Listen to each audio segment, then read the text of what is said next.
প্রতি বছর 14ই নভেম্বর দিনটি আমাদের দেশে পালিত হয় চিলড্রেন্স ডে বা শিশু দিবস হিসাবে। কারণ এই দিনটি হলো ভারতবর্ষের প্রথম প্রধানমন্ত্রী পণ্ডিত জওহরলাল নেহেরুর জন্মবার্ষিকী। শুধু কি তাই, পণ্ডিত নেহেরুর শিশুদের প্রতি ছিল তার অগাধ ভালোবাসা। সেই জন্যই তো তিনি চাচা নেহেরু নামে পরিচিত। 14ই নভেম্বর দিনটি তাই শিশুদের দিন।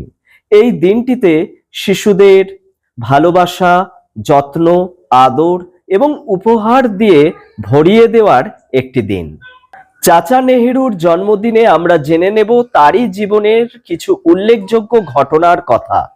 1889 সালের 14ই নভেম্বর তিনি প্রয়াগরাজে জন্মগ্রহণ করেন। এরপর 1910 সালের কেমব্রিজ ট্রিনিটি কলেজ থেকে ন্যাচারাল সায়েন্সের ওপর স্নাতক ডিগ্রি লাভ করেন এবং 1912 সালে তিনি ভারতে ফিরে এলাহাবাদ হাইকোর্টের একজন আইনজীবী হিসাবে নাম নথিভুক্ত করেন। এরপর তিনি ব্যারিস্টার হিসাবে তার কর্মজীবন শুরু করেন।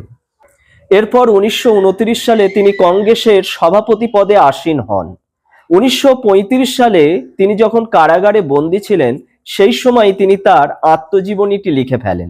তার আত্মজীবনীর নাম অ্যান অটোবায়োগ্রাফি। এরপর 1950 থেকে 1955 সাল পর্যন্ত তিনি একাধিকবার নোবেল শান্তি পুরস্কারের জন্য মনোনীত হন। যাই হোক, শেষ পর্যন্ত কিন্তু তিনি তা পেলেন না। অবশেষে 1955 সালে তিনি ভারতরত্ন পুরস্কারে ভূষিত হন।